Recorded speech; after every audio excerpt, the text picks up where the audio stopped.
আসসালামু আলাইকুম রহমতুল্লাহি ওয়া বারাকাতুহু। আপনারা সবাই কেমন আছেন? আশা করছি ভালো আছেন। আমিও আল্লাহর রহমতে ভালো আছি।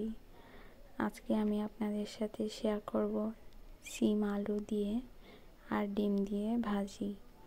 এই ভাজিটা আমরা পরোটা বা রুটির সাথে খেয়ে থাকি। তাহলে দেখুন আমি কিভাবে ভাজিটা তৈরি করি এর রেসিপি। প্রথমে আমি চুলায় একটি কড়াই দিয়ে তাতে পরিমাণ মতো তেল দিয়ে দিব।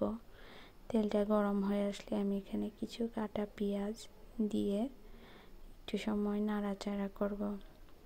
আপনারা চাইলে এখানে কাটা রসুনও দিতে পারেন। আমি সময় স্বল্পতার জন্য এখানে একটু বাটা রসুন দিয়ে দিয়েছি। রসুন দেওয়ার পর আমি আরও কিছুক্ষণ নাড়াচাড়া করব। পেঁয়াজটা ভাজা ভাজা করতে হবে, তাই একটু সময় নাড়াচাড়া করব যেন পেঁয়াজটা জ্বলে না যায়, চতুর্দিকে ঠিক মতে আসে। তারপর আমি এখানে গুঁড়া মশলা অ্যাড করব। আমি এখানে অল্প পরিমাণে হলুদ গুঁড়া দিয়েছি।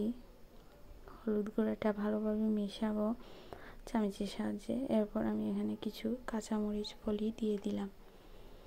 কাঁচামরিচটা আপনারা আপনাদের চাহিদা মতো দিবেন। ঝাল বেশি খেতে চাইলে বেশি দেবেন, আর কম হলে কম। আমি আলু আর সিম কেটে রেখেছি। এই আলু আর সিমগুলো এখন দিয়ে দিব এখানে। দেওয়ার পরে আমি আলু আর সিমটা ভালোভাবে মশলার সাথে মিশিয়ে নিব। মেশানো হয়ে গেলে আমি এখানে লবণ দিয়ে দিলাম পরিমাণ মতো। লবণ দিয়ে ভালোভাবে মেশাবো, এই জন্য একটু নাড়াচাড়া করে দিব। মশলাটা যেন আর লবণটা যেন ভালোভাবে সিমের সাথে মিশে আর আলুর সাথে। তারপর আমি কিছুক্ষণ রান্না করার জন্য ঢাকনা দিয়ে ঢেকে রান্না করব যেন সিম আর আলুগুলো ভালোভাবে সিদ্ধ হয়। এর ভিতরে ঢাকনা উঠায় দেখতে হবে সিম আর আলু সিদ্ধ হয়েছে কি না ভালোভাবে।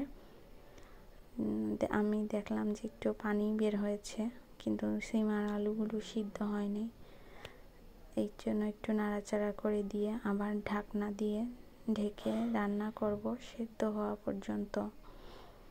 যখন সেদ্ধ হয়ে যাবে তখন আমি সিম আর আলুর মাঝখানে সুন্দর করে গর্তর মতো করে এখানে আরও কিছু তেল দিয়ে দিলাম।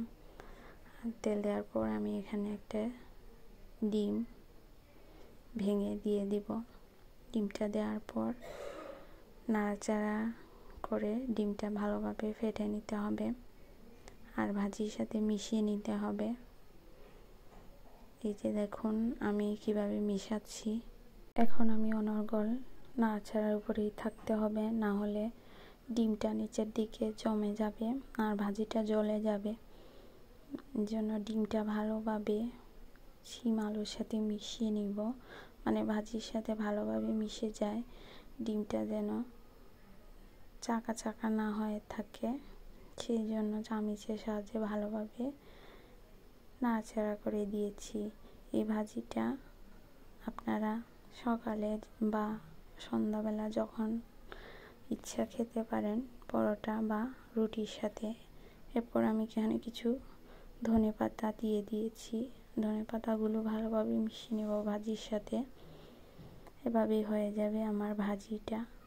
আমার ভিডিও ভালো লাগলে লাইক কমেন্ট ফলো দিয়ে পাশে থাকবেন, আর ইউটিউব থেকে দেখলে সাবস্ক্রাইব করবেন। আল্লাহ হাফিজ।